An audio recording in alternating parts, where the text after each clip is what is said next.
जल्दी सामान पैक कर, बारात के निकलने का वक्त हो गया है। माँ जी, सारा सामान पैक हो गया है। अब तो बस मुझे मेरी देवरानी का इंतजार है। आप देखना, जब मेरी देवरानी आएगी ना, तो हम दोनों देवरानी जेठानी नहीं बल्कि बहनों की तरह रहेंगी।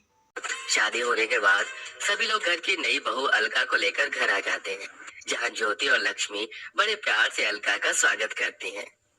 ओह गॉड, इतनी ज्यादा गर्मी है यहाँ। मेरा तो दम घुट रहा है। मेरा रूम कहाँ है? मुझे चेंज करना है। आओ अलका, मैं तुम्हें तुम्हारे कमरे में ले चलती हूँ। अलका कमरे में जाते ही अपनी शादी का जोड़ा उतार कर अपने कंफर्ट के कपड़े पहनकर सीधा लेट जाती है, जिसे देख ज्योति को थोड़ा अजीब लगता है, लेकिन वो कुछ नहीं कहती। अलका की शादी भले ही एक मिडिल क्लास फैमिली में हुई थी, लेकिन अलका काफी अमीर घर से थी, इसलिए वो अपने पापा से कहकर 2 एसी मंगवा लेती है, जिसमें से एक एसी तो वो अपने कमरे में और एक एसी अपनी सास के कमरे में लगवाती है। अलका बहू, ये मेरे कमरे में एसी कब लगा और किसने लगाया ये एसी? माँ जी, मैंने लगवाया है आपके कमरे में एसी। वो क्या है ना, गर्मी का मौसम शुरू हो चुका है और इतनी गर्मी में आपको बिना एसी के काफी प्रॉब्लम होती होगी ना।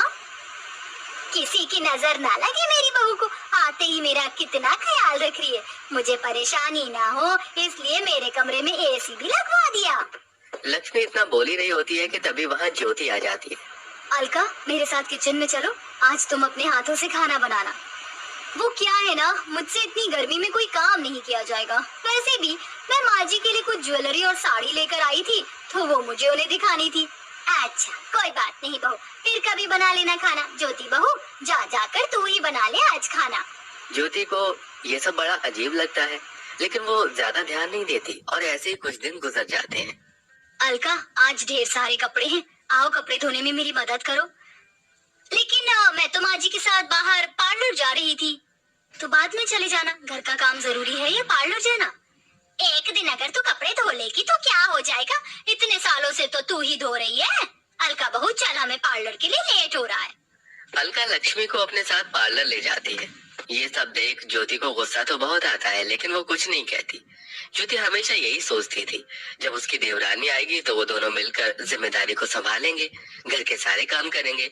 लेकिन जब से अलका आई थी, तब से वो हमेशा अपने पैसों के बल पर अपने साथ साथ अपनी सास के भी शौक पूरे करती और घर के कामों से भी बच जाती।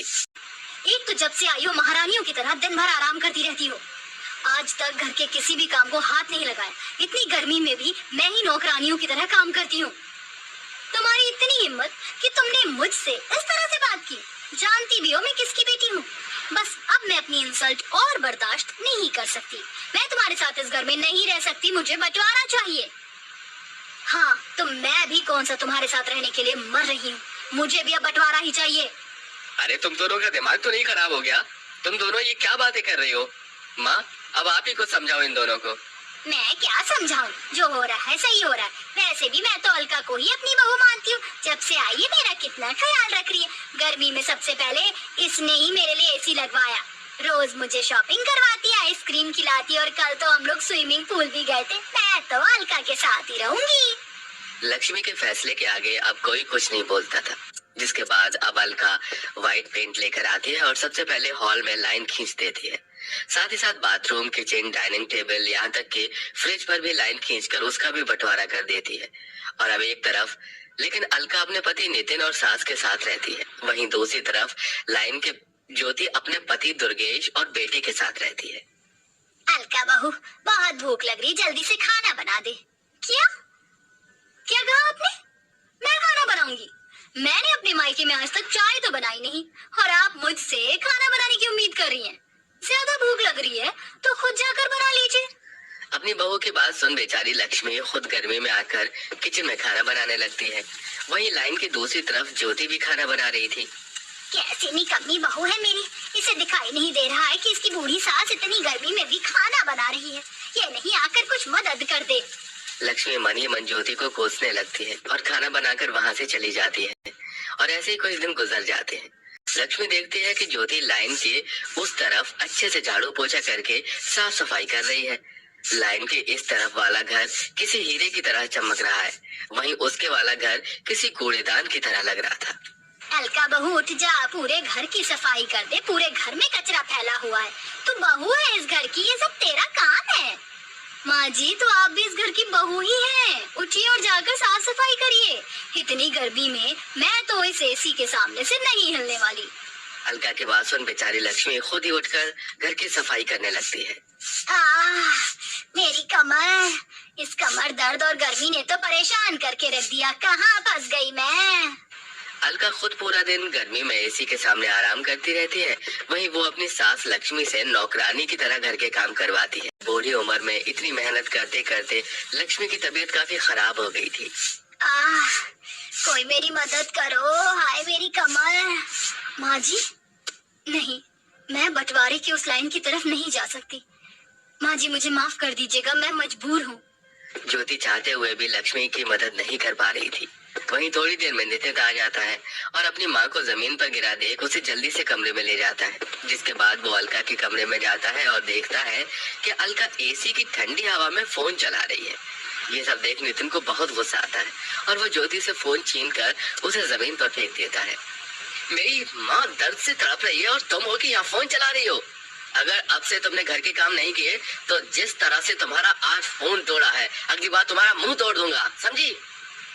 नितिन को इतने गुस्से में देख अलका काफी डर जाती है और अब अलका घर के काम में लग जाती है। ये रोटी है या इंडोनेशिया का मैप, गोल बिल ही नहीं रही है। लगता है मैंने गलती से डिटर्जेंट पाउडर की जगह ब्लीच पाउडर डाल दिया। ये सारे कलरफुल कपड़े तो विधवा हो गए। मेरी कमर, लगता है इस गर्मी में घर का बंटवारा करके मैंने अपनी जिंदगी की सबसे बड़ी गलती की है। बंटवारे की वजह से अब घर की सारी जिम्मेदारी मुझ पर आ गई है। ऊपर से इस गर्मी ने भी बुरा हाल करके रख दिया। अब मैं क्या करूं? ये कहते हुए अलका जोर जोर से रोने लगती है और अब वो माफी मांगने के लिए अपने खुद की खींची हुई बंटवारे की लाइन को पार करके सीधा अपनी जेठानी ज्योति के कमरे में जाती है, जहाँ वो देखती है कि उसकी सास पहले से ही वहाँ मौजूद है। माँ जी, आप? और नहीं तो क्या करती मैं। घर की बड़ी होने के नाते मुझे इस बंटवारे को रोकना चाहिए था, लेकिन तेरी अमीरी की चकाचौंध ने तो मुझे अंधा करके रख दिया था। मैं यहाँ ज्योति बहू से माफी मांगने आई हूँ। जेठानी जी, मुझे भी माफ कर दीजिए, मुझसे बहुत बड़ी गलती हो गई। देवरानी जेठानी में घर का बंटवारा करके मैंने बहुत बड़ा पाप किया है, लेकिन अब मुझे मेरी गलती का एहसास हो गया है। नहीं, मैं तुम्हें इतनी आसानी से माफ नहीं कर सकती। भगवान के लिए हम दोनों को माफ कर दे बहू। ज्योति अपनी सास और देवरानी को अपनी अपनी गलतियों का एहसास होता देख उन्हें माफ कर देती है, जिसके बाद अब दोनों देवरानी जेठानी मिलकर घर की जिम्मेदारियों को उठाते हैं और मिलजुल कर सारे काम करते हैं और सब लोग हंसी खुशी रहते हैं।